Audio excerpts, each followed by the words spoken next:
So, what do you see when you look at me?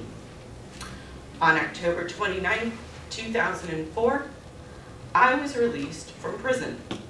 It would seem this would be a day of celebration. I, in fact, have very little recollection of my release from prison. As I have reflected on this day repeatedly, the emotion I felt was terror.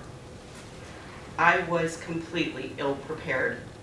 I had approximately 24 hours notice, provided a black garbage bag to put my clothes in, and thankfully driven to the train station with parole paperwork in hand, headed to my first, but not last, homeless shelter. You see, while incarcerated, I had systematically lost everything. This was inclusive of my husband, my children, friends, church family, job, car, and even my self-worth. I possessed. It's all right. It's all right. It's all right. I feel you. I feel you.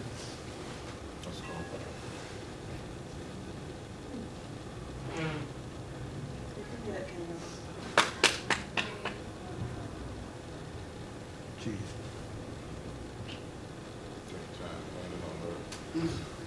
That part of my big old 5 minutes.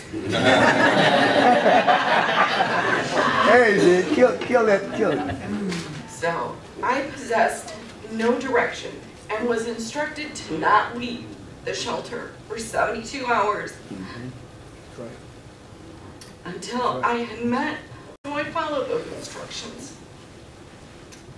Upon our first meeting, as I was explaining the details of how I went from multiple county jails to a 3-year sentence in a maximum security prison, in essence, being misdiagnosed, inadequately medicated, and having no education about my mental health condition, I begged her to send me back. So I felt mental health condition. I had begged her to send me back, as I felt that I was unsafe and inadequately equipped to deal with the challenges of living in the outside world. I had officially become institutionalized. She said, and I quote, "You did not belong there the first time, and I'm not sending you back." She was the very first person to believe in me and encouraged my belief in myself. So together, we embarked on a journey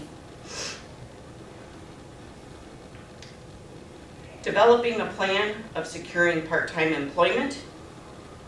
Then, as instructed in my parole paperwork, I went for a mental health assessment, followed by meeting with a case manager for housing, and ultimately, an attorney seeking reunification visitation with my 9-year-old daughter.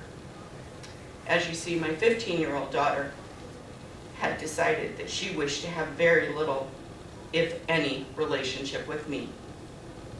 This process has been long, onerous, clearly emotional, and is ongoing to this day for more than a decade after my release. In August of 2012, after yet again another psychotic break and subsequent hospitalization, I decided to stop the chaos. That's correct, I actually had the power to stop it. So, with that, I had decided I was done stuffing, avoiding, or running. While in the hospital, I met a young lady from NAMI. NAMI DuPage, as a matter of fact. She was an In Our Own Voice presenter who shared her story and provided something to me that I had never considered previously: hope. Upon my discharge from the hospital, I began attending NAMI Connection peer support groups. As my wellness recovery journey continued, I then took the very same In Our Own Voice training and began giving my story a voice, followed by volunteering in the office, where I found a place of acceptance, non-judgment, and encouragement to focus on what I could do rather than what I had done or was unable to do.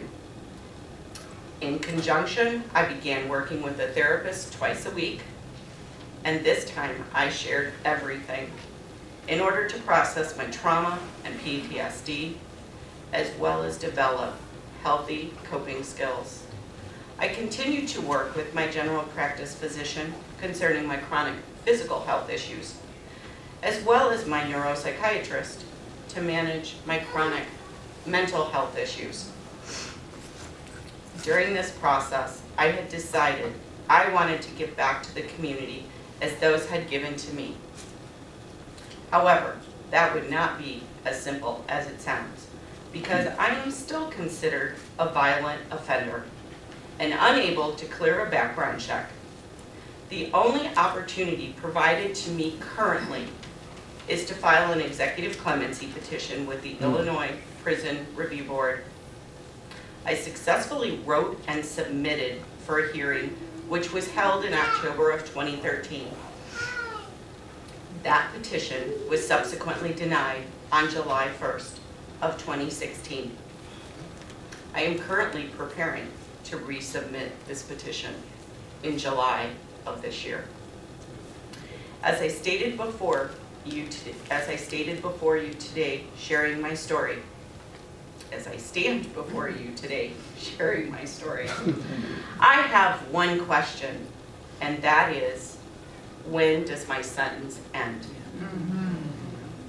I served my incarceration, successfully completed my parole, and was released a year early due to compliance, and have faced challenges too numerous to mention while building a life I could have only dreamt of.